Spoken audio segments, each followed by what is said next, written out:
Greetings. So now we're going to be extending our design and adding a comments block. So this is done pretty simply. I've made the post a little shorter, as you can see at the top here. And down below, I've placed a new boundary layer that has the comments hint on it. So you can see that there. Now, once again, the comments hint is like a column, and the comments layer itself is not going to be visible normally on the final page, so we won't see the little blue box on the page. And inside, everything inside the boundary of the comments will be like posts repeated over and over for every comment that there exists on the post. So we'll see this comments block repeated depending on the number of posts we've got.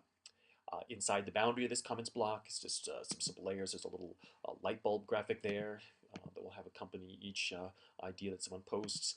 And then we've broken this up into a couple different blog data layers, and this should be all pretty straightforward. You can see that we're now using different identifiers. These identifiers begin with comment. So we have the comment name, comment date, comment content, comment reply link for replying to an individual comment. And there are yet more identifiers, and you can see them in the documentation. So pretty straightforward if you're familiar with what we've done with the posts. Now, when this page is built, it looks like this. Now, when we first see this page, we only see the page with the posts. We're in multi-post view, and so the page doesn't really appear any different than it did before. You only see the comments once you go into a page, into one of the posts, then you'll see the comments down below. And so you can now see that the comments are all listed out here, and they have the little reply link and the little light bulbs and so on and so forth. So everything is looking pretty much as we expect, and SiteGrinder's provided some default comment stuff for you. Now, comments, I'm going to load up some design manager stuff here. Comments are threaded or have the option to be threaded, and they have a lot of options. And so if we open up the blog appearance pane here, just to sort of get it nice and wide, we'll see some different things. You'll see that there are even and odd comments, and so we can say, well, we want all the odd comments to have their own particular style.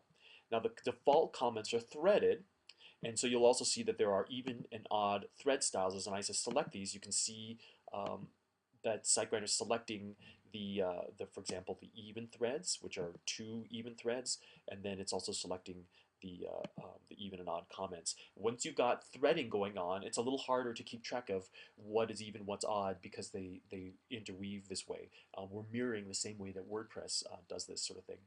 Another thing that you'll want to, if you're planning on having threaded comments, is there's the different depths of the comments, so that we can we can alter these based on their depth. And this is pretty useful. So you may want to, for example, make a new style. I'll say the depth 2 comments.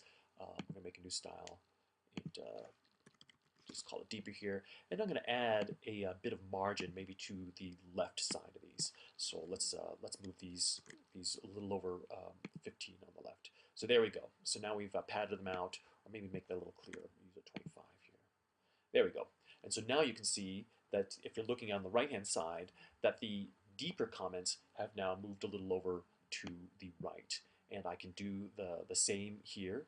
I can apply depth 3. I can apply this same style to even drive them a little further out. And then the depth 4, I'll just make them yet even deeper. So now, as the threads are going down, you can see that the comments are moving farther and farther over to the right.